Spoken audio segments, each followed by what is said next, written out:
Good evening, folks, and welcome to the University of Maine at Augusta and the first in a series of 6 lectures at the Maine State Forum.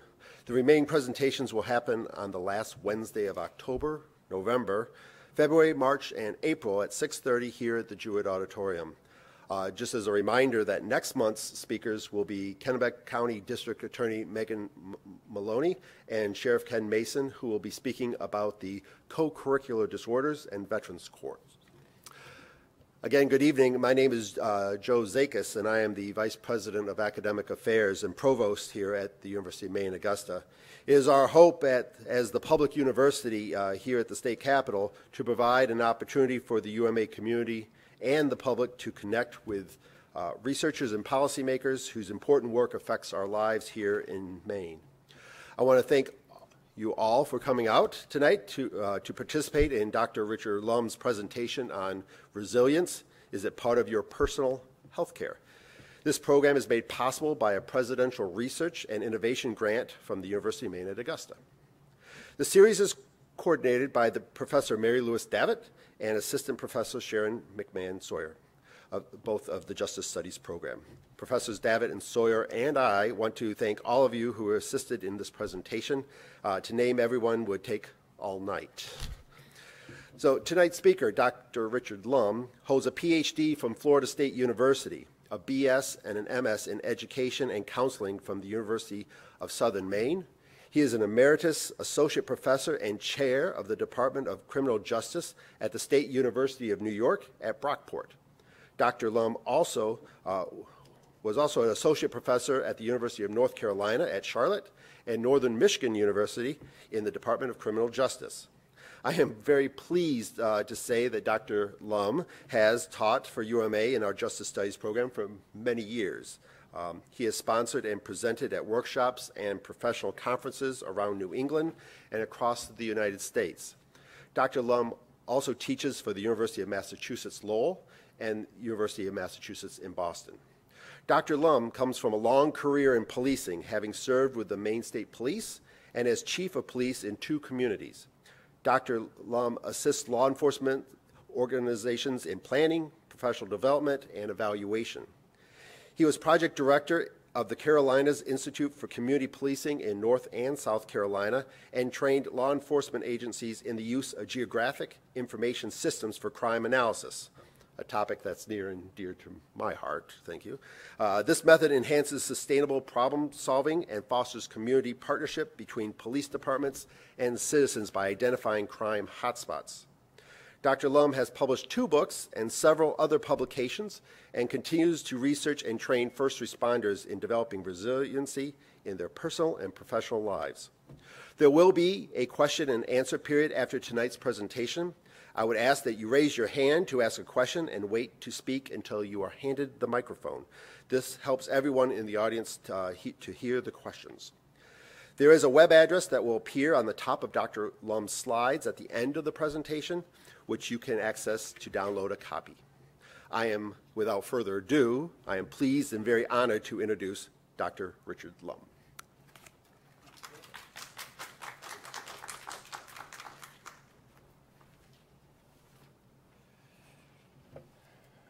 Pleased to be here tonight, obviously. UMA has been an important part of my teaching career since I retired in 2005. As my wife would tell you, she's keeping the sheriff off our doorstep, but I don't believe that. Resilience is very important to me for a lot of reasons, which we'll talk about briefly. One of the books I did write was about the silent killer of police first responders. A very real tragedy comes from stress, adversity, and trauma, and a lack of proper training and preparation of people who are in those fields. Nursing students, who I assume are here tonight too, very high-stress job. All your jobs have stress and have some things that are harmful. And when you are under stress, that impacts your colleagues, people you work with, your family, your friends, and other people that have to engage with you at times. And it will deaden your life, excessive stress.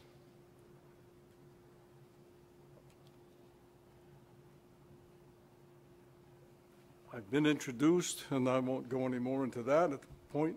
Overview tonight, I just want to give you an introduction of resilience, talk about it in the terms of where it's most important, that's stress, adversity, and trauma.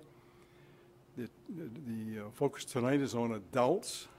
Well, most of the research, early research, was all with children on resilience, but there's new research out recently from a Japanese professor who has talked with and written extensively about adult resilience. And there are a lot of causes and cures that are available to us. I had a great career. I was Old Orchard Beach Police, State Police, City of Charlotte, Morganton Police, and not always, my full-time work was here in Maine. And the middle part is sort of a chronological trip through it. And I have no longer teach at UMass Lowell or UMass Boston because I'm still trying to retire a little bit. But I've had a great career, and unimportantly, I've met some of the most incredible people that have immersed themselves in their careers, and we have worked together. I found that fortunate. I have written 8 books. Been busy since whenever that last thing came out. And they're applied, and they're designed to assist. I wrote with a friend of mine who I worked with in Brockport, substance abuse interventions.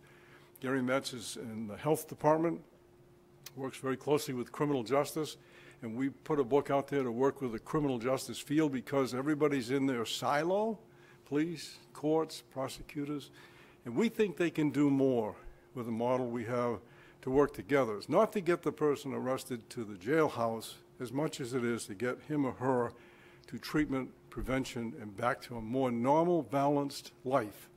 And it's time that we did that in this society rather than use jail as the only answer to that. Examples of resilience are many. Police officer stopping a vehicle at night.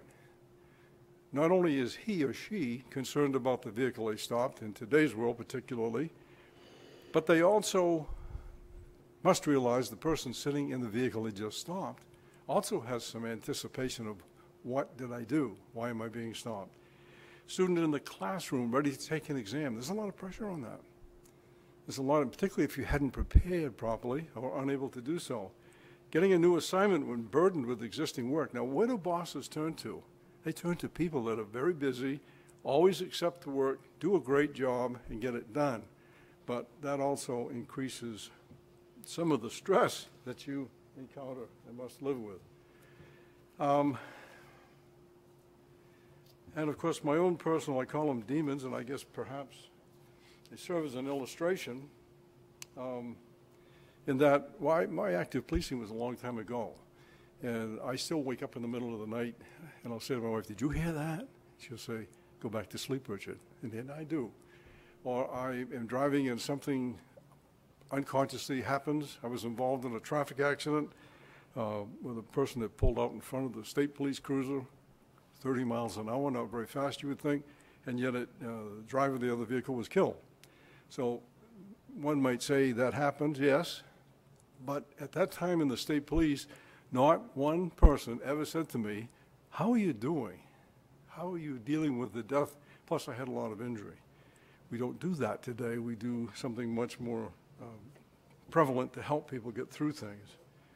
I've also had the great opportunity with examples of resilience. The town of Scarborough, Maine, put on an entire one-year program. We got funding from FEMA, Federal Emergency Management, and Maine Emergency Management. We put on a year program for police, fire, EMTs, city employees, schools, high school students, Parks and Recreation, the library, and citizens. And it was a great year. We taught resilience and went through a variety of exercises. So we set the stage, and what my point, if there is one, we heard people tell stories that were just awful to hear, and they were still struggling with that and trying to work through it.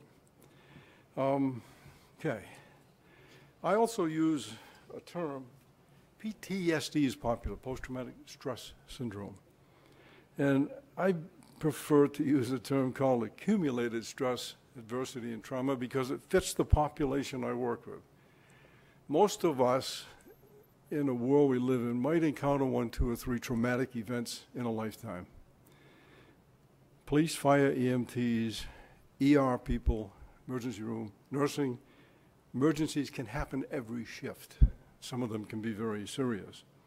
So I use accumulation because the accumulation factor over time is very concerning, particularly if you don't do anything to help mediate it. And our lives in today's world, comparing back many years, much more stressful. Things going on in this country that have got everybody on edge. So we think about, I call it ASAT, accumulated, and that's basically what I'm referring to. Okay. So the differentiation, there's really no difference. If you're in the military or were in the military, you'd understand PTSD clearly. It took the U.S. Army 25 years to address PTSD. We called it shell shock. We called it all kinds of things. Finally, the realization that it's a real thing, and we've been at war for so many years now in different places, that PTSD is very real.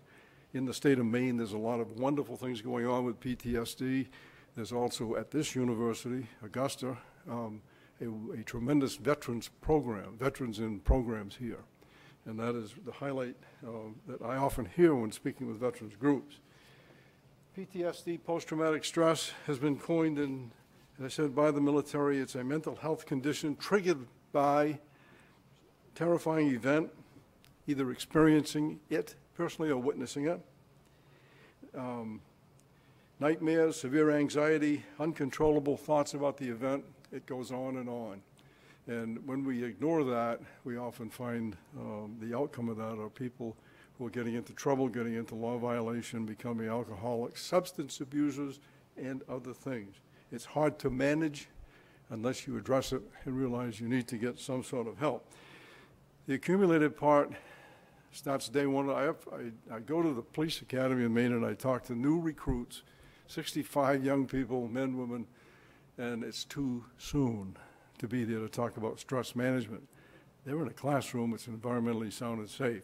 Some have been in the military and understand.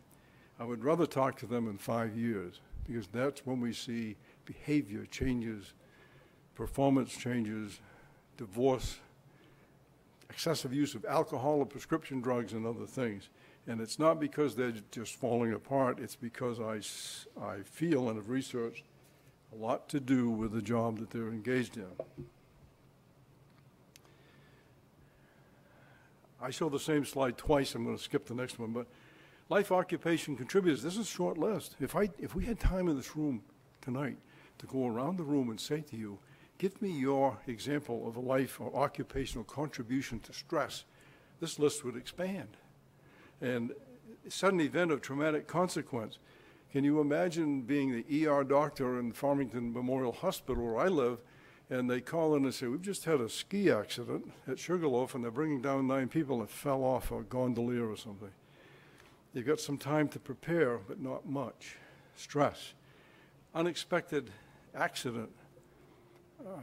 As a former policeman, I might say there are no such things as accidents. It's some error somewhere, but we'll use accident. Death of a coworker. Ellis King is with the Department of Corrections, has an incredible story that happened at the prison where a staff member committed suicide. And this was a guy well loved by all of his staff. It came as a tremendous shock to everybody. And how do you get through that quickly? And we find that, and this is true in my case, disturbed sleep. I don't think I've ever slept a full night. Anger, elation, and then high, I'm happy, and then boom. You're not so happy in a few seconds. And the list goes on. Excessive job stress. Now, I can tell you up front, I like early research. Why do I like early research? This is 1990. You say, oh, wow, that's 28 years, 27 years ago. Because we've built on research over time, and if you begin at the beginning and follow what's happened in research with a particular topic, you get to where you are today, you've got a much better picture. A third of all American workers thought about quitting their jobs. There's nobody in the room here that hasn't probably thought about that, except Mary Lewis. She loves her job, and we love her for being there. 1/3 believe they will burn out in the near future. That's not whining, unsympathetic toward oneself. That's real. The pressures today are incredible. We cannot hire people for certain jobs. Department of Corrections at the county level, I think York County Jail's got 16 vacancies. You know what happens there? The deputies are required to work overtime. No vacations, no time off, family stress, officer stress, administrative stress. And yet they've got a jail full of people. What are you going to do? 1/3, it's probably greater today. Feel job stress, single greatest source in life. We love our jobs. Most people do. We identify by jobs. I'm used to having people say, well, what do you do? What did you do? What are you doing? And 3/4 of all people feel job stress lowers productivity. If you're fretting about what's going on and things are uncomfortable and everything's in a turmoil, I know with policing, if we charge an officer with something, and he is now in internal affairs to be evaluated for what has been alleged, all of his buddies are thinking about what's happening with our friend. They're not paying attention to what they're doing as a job. You'll find them collected together talking about, we got to get the union involved. He couldn't possibly have done that. And the stories go on. So productivity goes out the window, as does the health of people that persist with. We've seen that one. But there also is psychological, physical, emotional, and social harm to stress and adversity. And a New York study, a 20-gram increase in heart muscles, that's very dangerous. You know, people say, we've got hardening of the arteries, or we've got, the doctor says, yeah, you've got all kinds of issues. Significant thickening of the left ventricle. A lot of blood passes through there, and if it's not passing through easily, then become physical problems. May result in coronary disease or heart attack. One of the biggest, I think, one of the major killers of people still in this country today. Stress has a lot to do with that. Effects of stress on performance. If you're working for someone and they want to get rid of you, it won't be because they can't say, well, we don't like her attitude, we don't like his attitude. What they'll say is their performance is done. Performance is an indicator that can get you disciplined or fired. A moderate amount of stress is needed. If you're completely without stress, completely just relaxed, and we might not find you doing very much to begin with. But if stress continues, it will take its toll. It will build on itself. It will decrease performance because you're worried about things. Deleterious health consequences. It does have it. How many people say to you, gee, hey, how are you? Oh, I'm doing fine, except I don't tell them I'm maybe going through a divorce, or I just lost my house because I couldn't pay the payments, or I have a child just diagnosed with cancer or something. We don't, and most people don't even listen well when they ask you how you are, and most people don't really look at you to see if you're looking back, and most people don't really want to know. And yet in Maine, we like to tell people some of the stories that are going on. The chart in the middle, calmness is great, but even on the left with calmness, you will have some stress. I mean, it may not be caused by the job, but it may be something else going on in your life. If you're absolutely bored with your work, nothing to do, that has a deleterious effect on you also. In the middle, optimum performance. This is where bosses and organizations want you to be. You're energized, focused. You're working, doing what you have to do. People like the work you do. You're pleasant to be around. There is stress with that, but you manage it and do okay. On the right-hand side, now we find that stress is overwhelmingly, you're tired all the time. Gee, there must be something wrong with me. It may not be physical. It may be psychological. Psychological, your mind controls it all. Your mind controls your breathing, your heart, your blood pressure, everything going on. It also controls how you think, obviously. That's a revelation, isn't it? But if you take a young child, you go in and you tell them a story, geez, I heard something under your bed, and you leave the room. That child will make the monster, create that monster. It'll become very real. They would like to look, but they're afraid. They may cover their heads. If there is a noise anywhere else, they may come flying out of the room. We do that as adults. And many people tend to take the negative and run with it. Oh, gee, my boss is looking at me funny. I wonder if she's mad at me. What did I do? And you dwell on that. And if your boss doesn't come by and say good morning again for the second day, now you're really concerned about it. So we try to avoid the right-hand side, but we also know that a lot of people are there, and I think supervisors ought to take time to find out how things are going. Not in the focus to have discipline, but to work with people and to help them overcome, if they can, what's going on. Causes of internal conflict, often tied to the external environment. Sure it is. Internally, I prepare for this. I write this stuff up 4 or 5 times. I must have 100 different presentations I've done. I never go back to the same one. I never teach the same class twice the same way. I always rebuild it every semester. That's a flaw in my head, I think. But I do. I just feel like the stuff that comes up I would like to include. So what's happening in your larger world will affect you internally. And it could be internal conflict, fear. You could have distrust of something.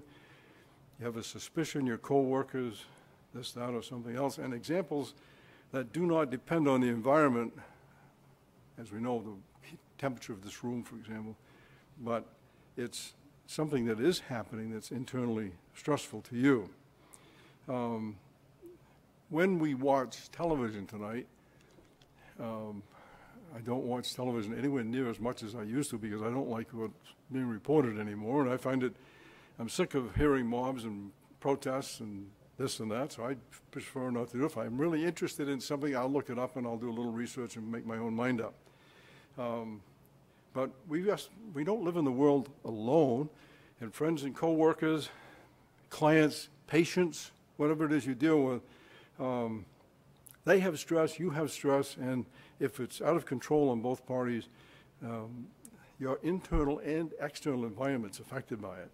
And we often see people angry, storming about, throw a temper tantrum and stuff, and you say, you all right? And they may answer you, they may not. So, depends. Causes of environmental stress.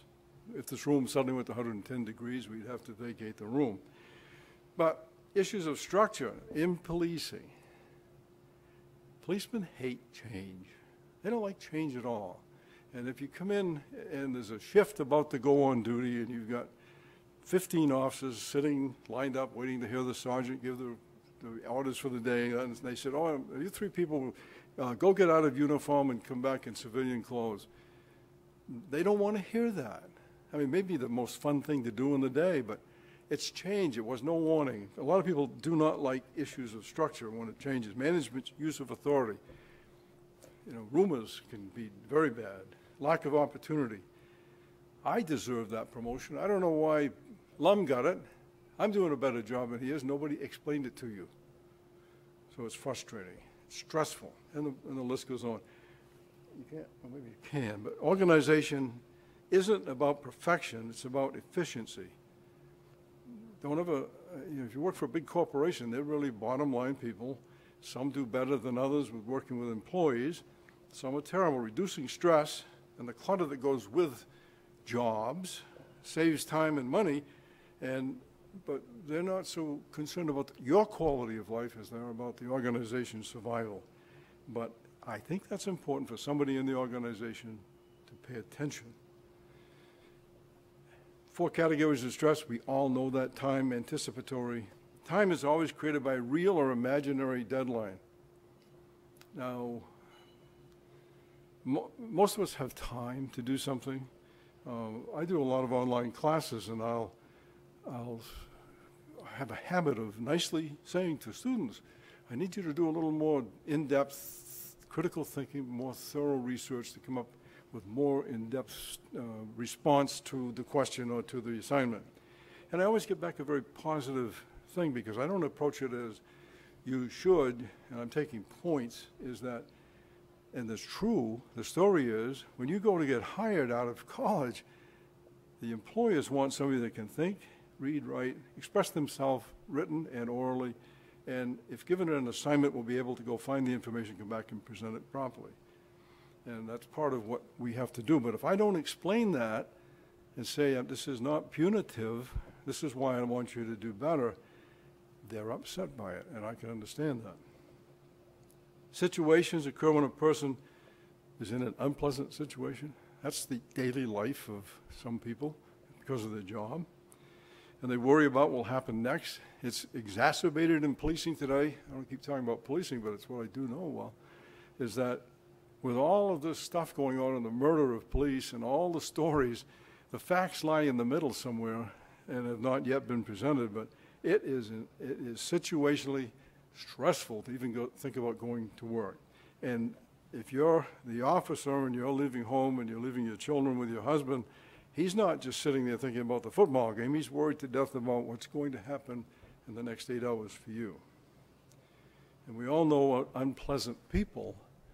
If you're in a service job, they come to you. I mean, how many would go out and find the most miserable person in the community and say, hey, let's have a chat?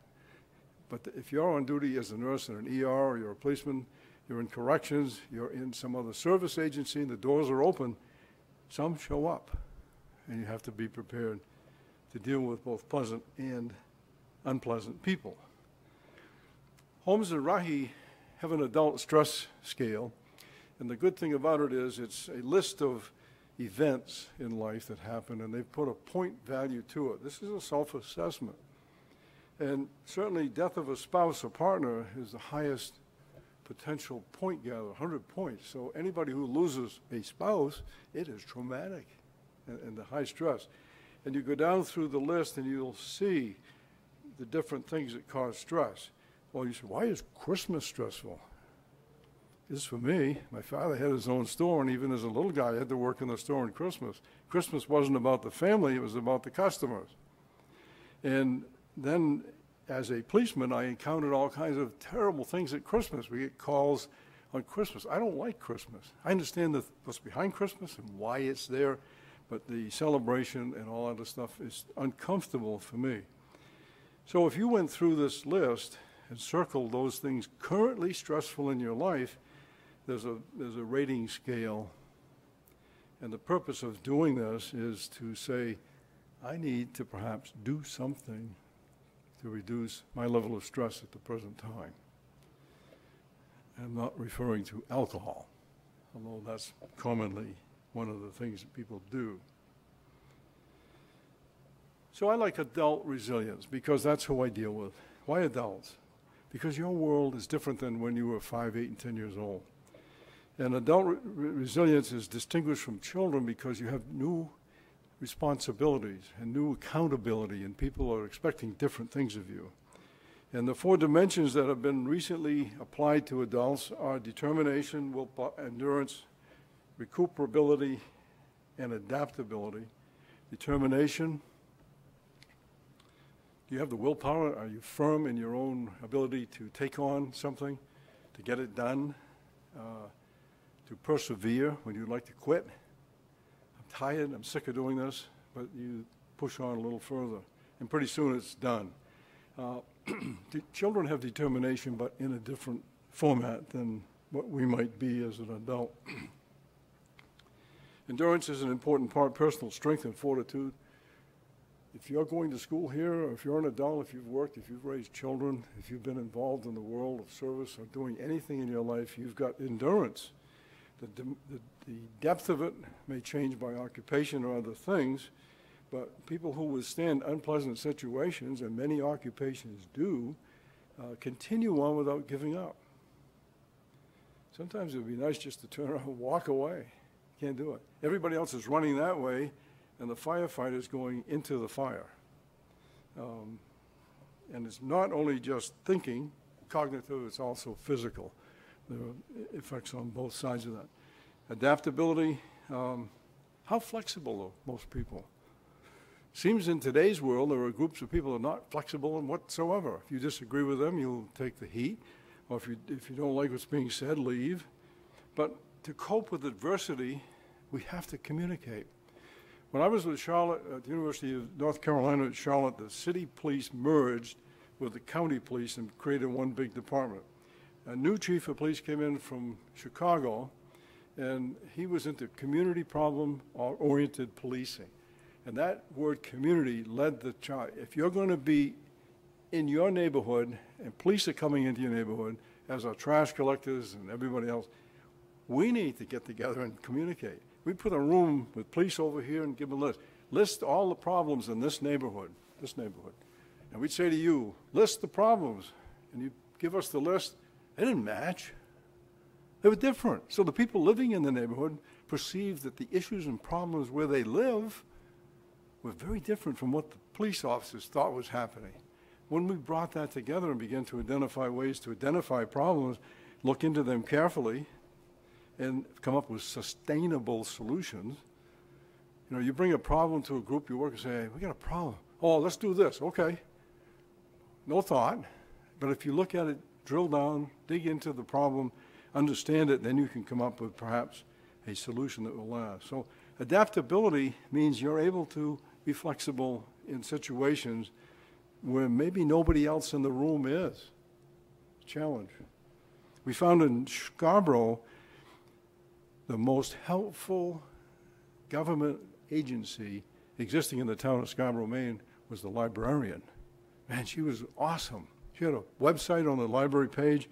She was connected to everybody. Everybody talked about finding information there. And we said to the FEMA, Federal Emergency Management Representative, that thing, he said, library? Library? I said, Ross, yeah, library. Take a look at the page. He said, this is awesome. I don't know why we don't talk about it at FEMA when they started to do that. And that was her idea and her effort. And to recuperability, recover physically, mentally, emotionally, because you're affected physically and mentally. You all of a sudden are told as an adult, I want a divorce, didn't expect it, or the doctor says you've got terminal cancer, you've got X number of weeks, months, or years to live. All of this stuff means you have a depression event take place probably, and life becomes more difficult, but you have to get beyond that if you're going to live any type of life that has some balance to it. So those four things, determination, endurance, adaptability, and recuperability, are adult issues that we work on in workshops around this particular topic. And there are a lot of reasons. My colleague in this is a fellow named Ron Brazil. Ron Brazil is a clinical psychologist in Portland. And we've been, if he was here, he wouldn't want me to say it. We've been friends for over 35 years because he thinks he's much younger than I am, but we're not really. And bounce back is his game. He just came up with a new resilience game.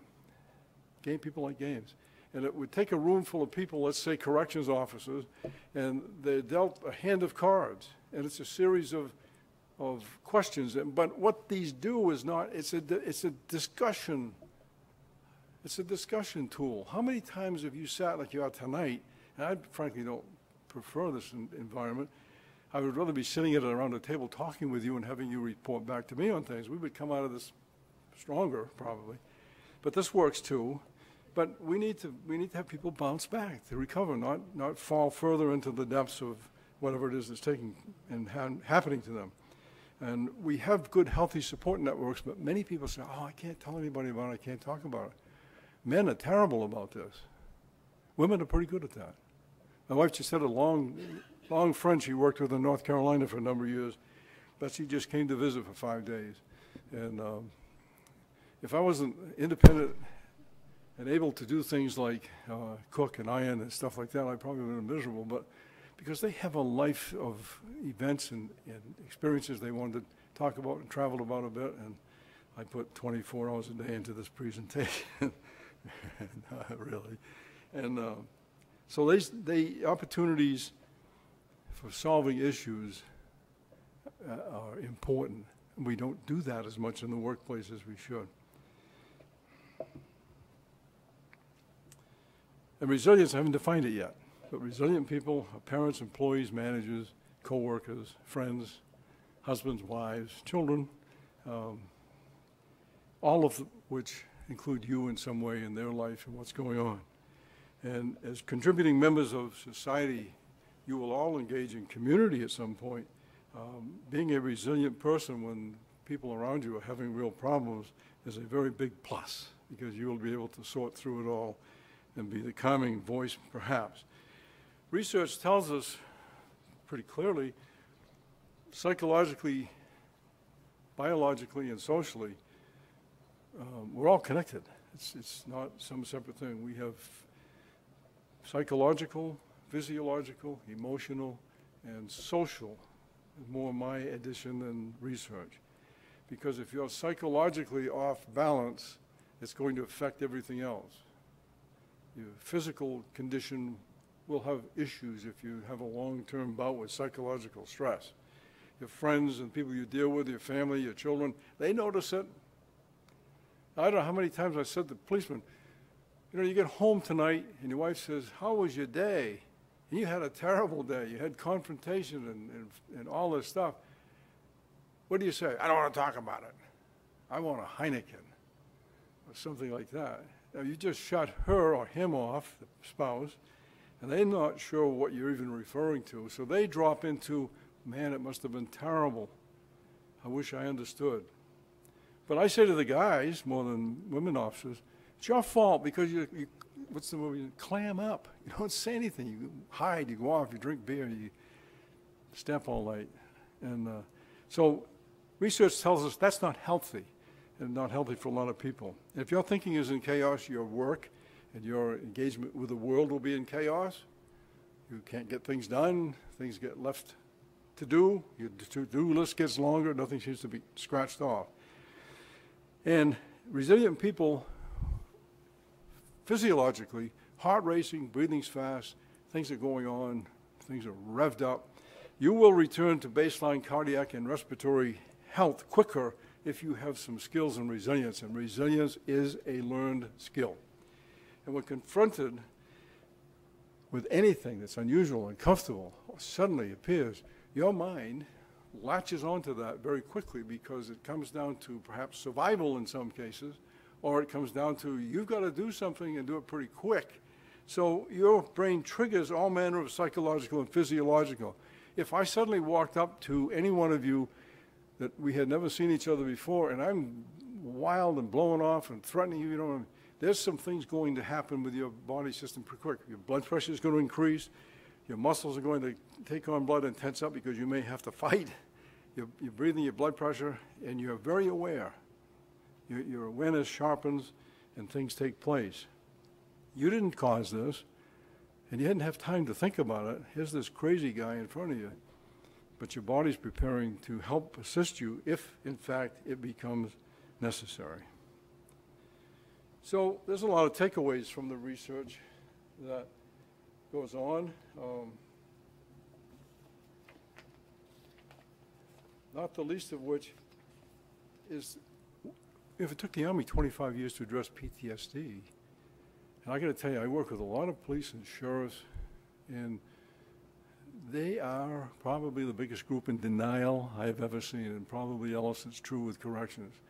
It's denial that there is levels of tension and stress. I'll say to you, I've had calls from police chiefs. To give you two examples. Chief calls me up a year ago. He says, Lum, he said, I got an officer that's talking about suicide. Should I be concerned? Well, it's nobody in the room would say, no, that's just no, we all think about it. I said, Chief, you've got to do something, and you cannot delay it. 5 minutes after you hang up this phone. Had another police chief call me, and he said, I had a policeman call. He answered the phone, he said, this Lum? I said, yes. He said, my sergeant told me to call you. I said, well, who am I speaking with? I ain't telling you. Well, it's a pretty difficult point. I said, what does your sergeant want you to tell me? I got problems. I don't know if this is real or a joke. It sounded real. And I said, listen, we have to communicate. I'd be happy to meet with you. I'm happy to talk with you. Happier to refer you to someone. Click. So I don't know if it was real or not. It sounded real. So all I could think of, well, this guy, Sergeant ordered him to call me. He must have been up in Farmington at the conference we did. It was shortly after that. And he's going to say, I called him. He wasn't any help. I don't even know who it was or where it was. And it just went on. Another police chief calls. He described an officer. I said, get him some help. Here's 3 people he should go see. Let him pick the person he feels comfortable with. Cops won't go to EAP, employee assistance. They don't trust anybody. Oh, they're going to tell the boss. They're going to take away my gun. They're going to threaten my employment.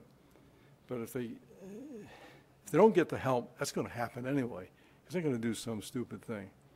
And it will be too late at that point in time, unfortunately. So the takeaway of research is that it's awareness to us, and I don't care who you are or who you work for or what you do in life, you need to think about your particular mental health and physical health and all the things that go with it, because other people may not care, or they may not be tuned into it, or they may say, well, you know, oh, he'll snap out of it. I may not. I may not. Resilience helps address mental chaos. You know, if you're under a lot of stress, there's not a whole lot that makes sense to you. And somebody comes up and talks to you, you may not even pay any attention to what they're saying, and you may miss it, and they're going to wonder what's going on. And if it goes on long enough, it may affect your job, and we don't want that, or it may affect the family status. And we know that time, anticipation of something, we know that encounters we find ourselves in, voluntarily or most likely not, have negative consequences to your health. And you, as an individual, know a lot of people, family, friends, coworkers, etc. And if you're off the mark for a long time, they're off the mark, uncomfortable for you. And it's negatively impacting on you. I like the adult stress scale and workshops we do. It's confidential, but people will tell stories.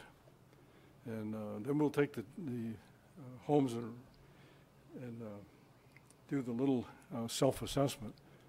And then most people will say, gee, I gotta work on this. I'm not doing well. And they begin to understand it. So in many occupations, mental preparedness training,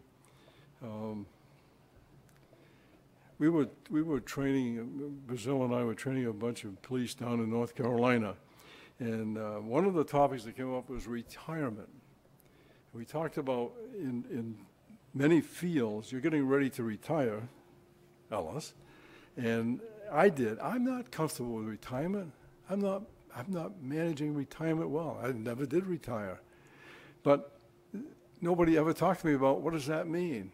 I'm not much for travel, and I prefer other things to say business, why I'm thankful to be able to do some teaching and other things.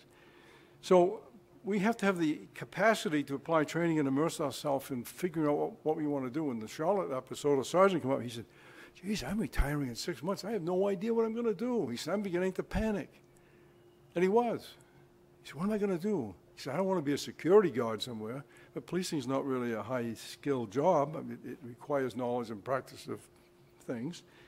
But he had not prepared himself to do a thing with his life after he retired. He's going to be 43 years old. He's got a long 15 years or more he can work and be productive. So learning grows with experience, and we have to learn that we can manage our own stress and other problems in life. And when we encounter high stress, I got to give you one more example. We had a group of researchers come in from 2 other universities in Charlotte. They were studying community policing, problem-oriented policing. So we put them in police cars, and there was a deputy chief and some other people. We drove to this neighborhood, highest crime in the city, dilapidated neighborhood, high crime, high stress, a lot of drugs, single parents, poverty, public housing, and the city had almost abandoned this area, sadly. So we started to get out of the unmarked police cars, and the deputy chief said, everybody get in the car, stay in the car, keep your heads down. What's going on, chief? Well, they're chasing this car. One of the guys in it's wanted for murder, and they headed this way. So we stayed in the car, and around the corner came the car they're chasing, and the 2 police cars cut it off, and everybody's got guns drawn. We're 100 feet away.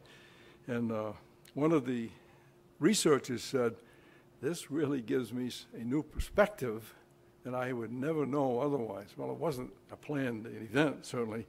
And if the gunfight had broken out, it would not have been anywhere near what we had anticipated.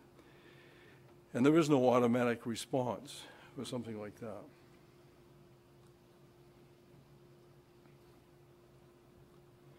So, training.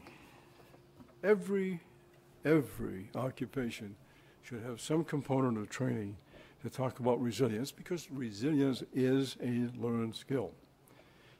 We actively learn about stress response physiology, the internal responses that take place. If a loud explosion took place in the hallway right now, everyone in this room would react to that. You turn to look, there'd be things going on.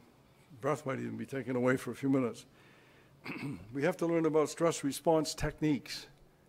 Flying off the handle. We tell cops all the time, don't fly off the handle because somebody threatened to kill you or rape your wife or burn your house. They don't even know who you are. They're reacting to who knows what, and if you stay calm, police women are much better at this than men. They stay calm, they listen for a few minutes, eventually things calm down. Mostly. And if you can control your breathing when everybody else around you is panicking, can't take a breath and hanging on to furniture that they don't know what to do next, you will be ready to make some positive responses. Positive mental focus. We are all going to encounter troubles at some point. And when we do, we just simply need to say, I'm going to control myself and make that conscious move to do so. And I'm telling you, it helps to some extent, yes.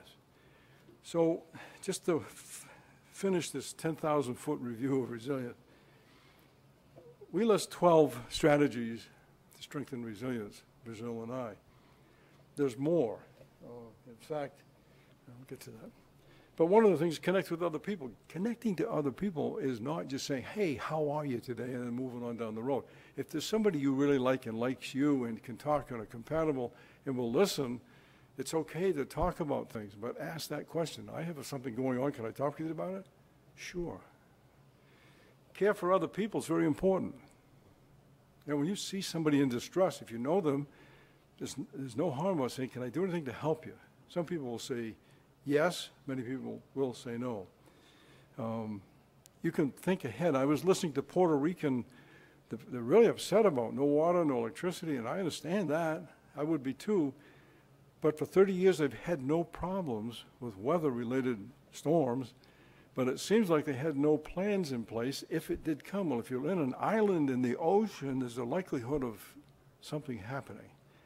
And so part of problem solving is planning and thinking about that. We had Scarborough neighborhood groups, planning with people that live there, with officials from the town, from other people, particularly a neighborhood on the ocean affected by storms. We said, we've got to, what if the whole town is hit? We've got limited number of police and fire and EMTs. We've got limited number of everything. It can't be everywhere at once. So you may have to have 2, 3, 4 days down in the lower part of Scarborough, Black Point area perhaps, where you've got to take care of yourself. But you don't need to go alone. You have other neighbors. And they put together some incredible plans. We did tabletop exercises. And the other thing I've often find with some groups, he's talking about policing, find with some groups that they don't see the big picture. It's always myopic little something going on. It's very troubling. And then one will start talking about it and they'll be, yeah, that's right. Pretty soon you got a group who can't get off the dime because they're focused on something that really is not a big issue, but nobody said that yet. And humor, my wife's therapist, which might stand out a little bit. See, if you're looking at me closely, you might find it some balance. That's why. But she's an LCSW, MSW, LCSW clinical therapist, works in a doctor's practice. And I said to her one day, she worked for a long time in the South with hospice. I said, tell me some humor that hospice people have. Nursing has it. You all have some, it's all humor. Cops, they say, oh, that's sick. Yes, it is, but there's actually a stress. She said, well, when people are nearing death, you might hear the term, probably in nursing too, they're circling the drain. What? It seems kind of harsh, but it's kind of explaining what's taking place. They're not celebrating anything, but they know it's coming, and it may be traumatic. And folks, you all have one responsibility in life first, is to take care of yourself. You can't help me or your neighbors or your family if you're in turmoil all the time. And it's not always easy to do that. We try to get people to consider that. One of the things I would say is that Brazil and I put together this thing called 15 Points to Strengthen Resilience, and I'd be happy to email this to you if you can leave me an email address. I'll send you anything you want, actually, with this. But we put together this list of 15 points to strengthen resilience, and we did it to help an organization. It was not police, it wasn't sheriffs, it was in a public schools, actually, in Brunswick. And, for example, self-management techniques to overcome job-related stress and trauma. That's the topic. And we said that it's no less important than other types of training, because if you can't manage job-related stress and trauma in yourself, you're not in a position to help anyone else. And we also put recommended action for the supervisor, for him or her, to what they can do with the people that work for them. Sit down sometimes and not talk about the job, but talk about things like, if you're feeling stressed and upset, this is something you can work on, something you can do. So these 15 things we put out there were only to cause discussion, and that's important. So